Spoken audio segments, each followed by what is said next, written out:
Your loved one lived alone and you worried about them. Many older adults had fallen in their homes and sustained injury. I am Abby Zachariah. Today we're going to be talking about how to keep your loved ones safe at home.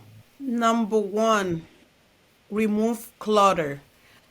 And what does that mean is we have to ensure that in the home that the older adults have clear pathways where they can walk without tripping. This might include removing like those rugs in the middle of the hallway, the little decorative rug in the bathroom, and also sometimes older adults have like books and other stuff in their walkway that they could trip on. So we have to ensure that part of keeping them safe is working with them to keep their pathway clear. Number two, ensure there is enough light in the home, meaning especially at night when they go into the bathroom to make sure there's a night light, and so that way they don't trip. And also be mindful of dark room in the house to put like extra lighting or something, so that way there's enough lighting for them when they're walking around in the home. I grew up in a house where part of the house there is a fence that is blocking like two rooms, and those extra rooms, I remember we have to put extra lighting in there to make sure the house is safe for people to walk in. Number three, evaluate the floors to ensure that the floor is even and there is no bump, because especially for older adults, sometimes people have impaired vision and they are not aware of change in floor difference. So if there's been part of the house where there's a bump or there's a slope, we should just go ahead and ensure that that is make even, so we don't have to even worry about them tripping over the bump or missing their step and having a fall. Number four, wear shoes or non-slip socks. And this is very important for safety for older adults, because if the floor is wet and they are walking just barefooted, they could slide and fall. And also, wearing shoes is also very important for somebody for other safety reasons, like someone who might have maybe diabetes, they have decreased sensation in their foot, so they might even step on a sharp object and they don't know.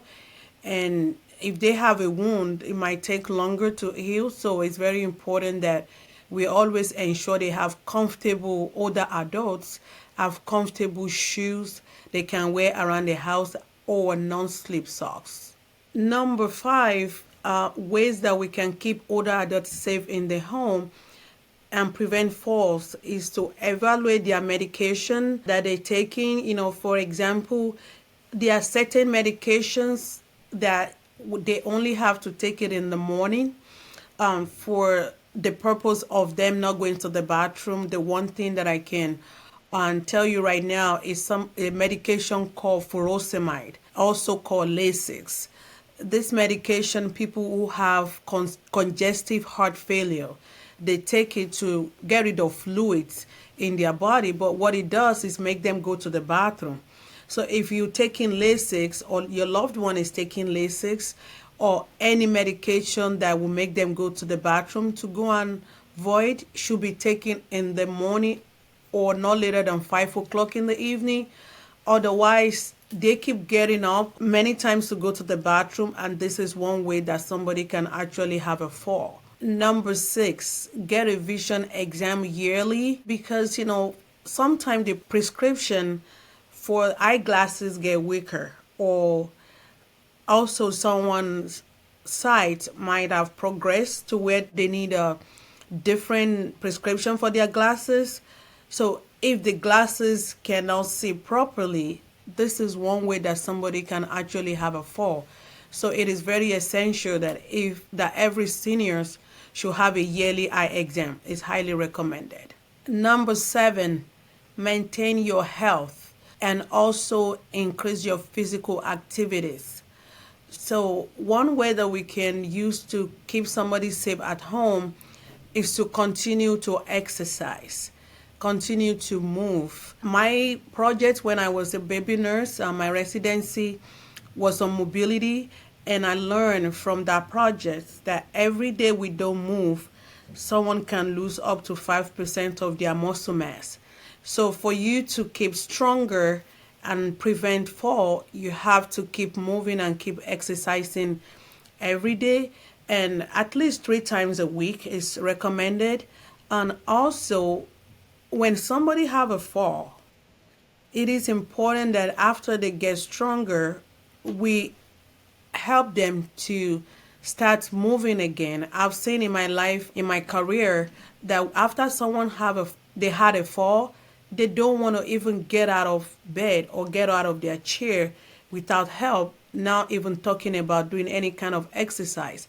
So we have to help someone, hopefully they don't fall, but if they had a fall, to help them get back on their exercise routine by reassuring and helping them move, so that way they get stronger and they can have more confidence to walk around without falling. Number 8, use assisted devices. This could be a cane. It could be based on the recommendation from your therapist or your doctor. It could be any assistive devices like a cane, a walker, or rollator. But also just learn that any assistive devices that you're using, you are mindful of the safety of that particular device. For example, if somebody is using a rollator and they forget to lock it and they're trying to sit on it, the rollator is going to roll over, it's going to roll backwards, and somebody can actually fall. So for any assistive devices that you're using, please ensure that you are mindful of the safety and making sure that you are locking it when it's necessary. This also apply to somebody who is using a wheelchair, because sometimes people have a little bit of a limitation to where they're doing a long distance walk. They need a wheelchair, and some people are pretty good maneuver their wheelchair by themselves. But it's very important that we ensure that the wheelchair is locked. Otherwise, this can actually cause a fall.